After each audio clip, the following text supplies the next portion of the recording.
राहुल गांव छोड़कर दिल्ली नौकरी के सिलसिले में आ जाता है।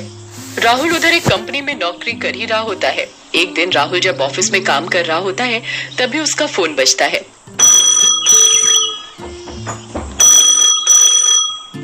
हेलो, कौन? फोन से आवाज आती है, सर मैं आशी बात कर रही हूँ, क इंडस्ट्रीज से। ये सुनकर राहुल बहुत खुश हो जाता है। हाँ मैडम, बोलिए।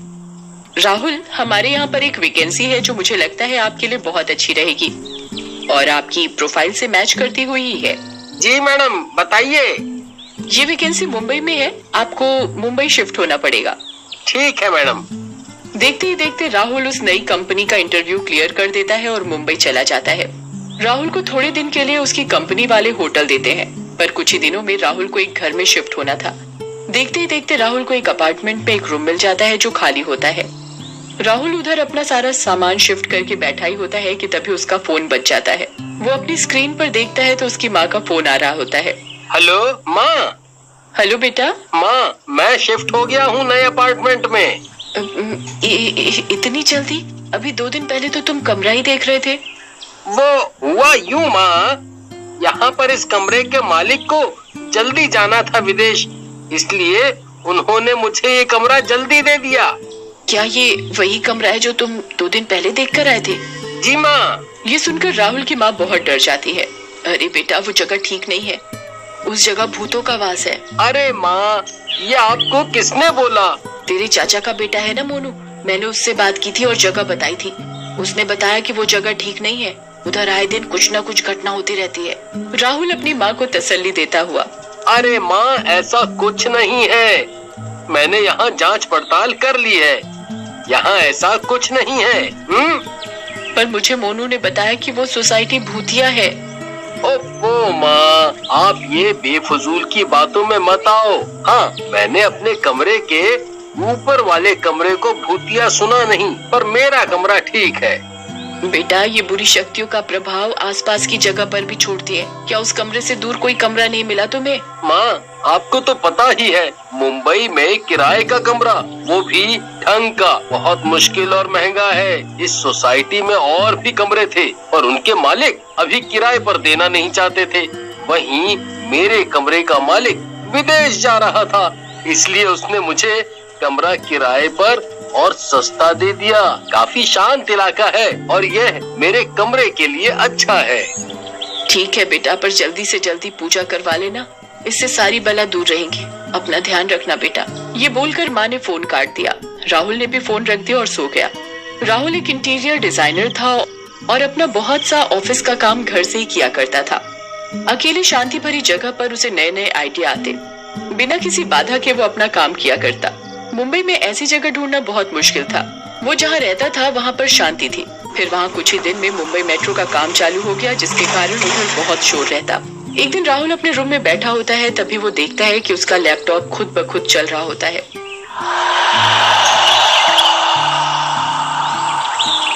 ये देखकर वो बहुत हैरान हो जाता है कि कहीं सच में इधर भूत तो नहीं है।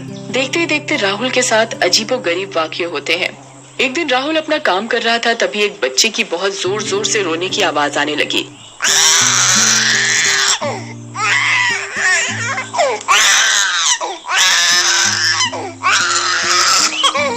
जैसे कि बच्चा उस कमरे के बाहर ही रो रहा हो। राहुल बाहर जाकर देखता है, पर उधर कुछ नहीं होता और आवाज एकदम से बंद हो जाती है। राहुल जैसे गेट बंद करता है, वैसे ही आवाज आनी शुरू हो जाती है।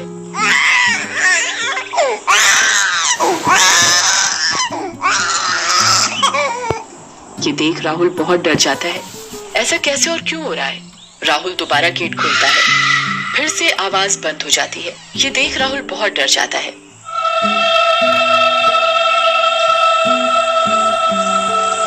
एक दिन राहुल अपने घर पर काम वाली रखने की सोचता है।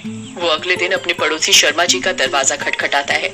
वो गेट खोलते हैं। शर्मा जी बहुत अजीब से दिख रहे होते हैं। उनकी आंखें चढ़ी हुई, बिल्कुल लाल और नाखून भी एकदम लंबे। कौन हो भैया? जी, मैं आपके साथ वाले कमरे में नया शिफ्ट हुआ हूँ। जी हाँ, बोलिए। मुझे यहाँ काम वाली का पता करना है। आपकी काम वाली किस समय आती है? मैं उससे एक बार बात कर लूंगा, जब वो आएगी। जब वो आएगी तो मैं बता दूंगा। ये देख राहुल बहुत अचंभित होता है। राहुल खुद से बात करते हुए, ऐसे कैसे पड़ोसी हैं ये? ऐसे तो कोई मुंह पर दरवाजा बंद नहीं करता। उसी दिन शाम को राहुल के घर की घंटी बजती है। राहुल दरवाजा खोलता है। वो उधर एक बहुत सुंदर औरत को देखता है। जी, आप कौन? जी, मैं शर्मा जी के घर पर काम करती हूँ। उन्होंने मुझे बताया कि आपको काम वाली की जरूरत है। राहुल देखकर हैरान हो जाता है कि ये इतनी सुंदर औरत काम वाली कैसे हो सकती है। इसने तो सोना भी बहुत सारा पहना हुआ है। जी जी, हाँ, मुझे काम करवाना था। जी हाँ, मैं कर दूंगी साहब आपका काम। मैं रोज सुबह जब शर्मा जी का काम करूंगी, करते ही आपके घर आ जाऊंगी। ठीक है। अगले दिन कोमल राहुल के घर का काम करने आती है। कोमल पोछा लगा ही रही होती है कि तभी वो देखता है कि कोमल की गर्दन चारों तरफ घूम जाती है।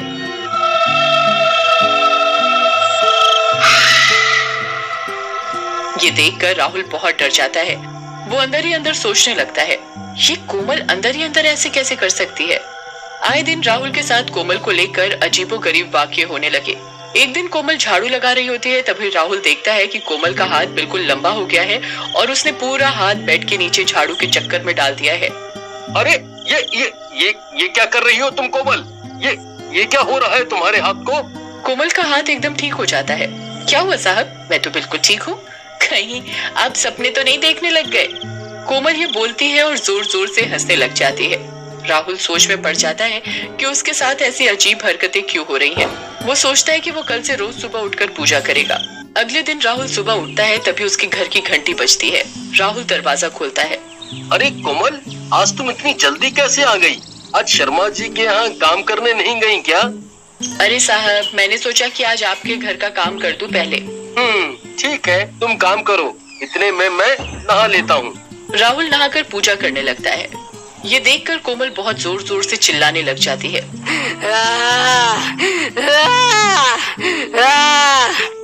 अरे ये क्या कर रहे हो? ये क्या कर रहे हो तुम? ये पूजा वूजा में कुछ नहीं रखा।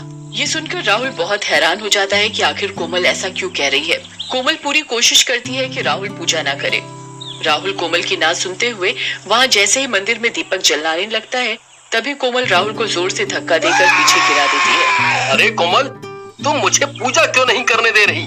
कोमल तभी चुड़ैल का रूप ले लेती है। तू कैसे करेगा पूजा? मैं भी देखती हूँ आज।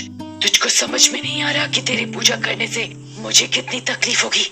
मेरी शक्तियाँ कम होती है तुम जैसे आदमियों की पूजा करने से। तू पूजा करेगा उससे पहले मैं तुझे जिंदा मार दूंगी। राहुल जोर से दरवाजे की तरफ भागता है और शर्मा जी के घर की घंटी बजाता है। शर्मा जी, कोई है? कोई है? मुझे बचा लो शर्मा जी, मुझे बचा लो। तभी शर्मा जी अपने घर का दरवाजा खोलते हैं। क्या हुआ राहुल? वो कोमल, वो कोमल, कोमल। क्या हुआ कोमल को? वो चुड़ैल है, वो चुड़ैल है। राहुल ये बात बोलता है, इतने में ही शर्मा जी अपने भूतों के अवतार में आ जाते हैं। कोमल भूत है।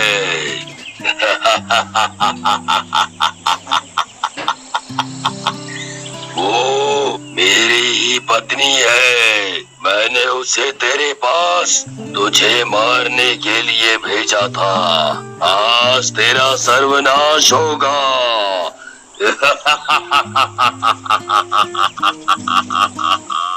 ये देख राहुल और भी डर जाता है। उसे बस एक ही उपाय समझ में आता है कि वो कैसे भी करके अपने कमरे में जाए और मंदिर का दीपक जलाए।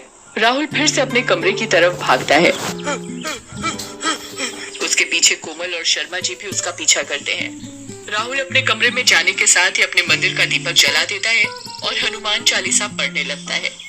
ये देखकर शर्मा जी और कोमल बहुत जोर जोर से चिल्लाने लगते हैं। अरे इसने ये क्या कर दिया? अब हम इसके पास नहीं जा सकते। ये पूजा करनी बंद करेगा, तभी हम इसे अपने जाल में ला सकते हैं।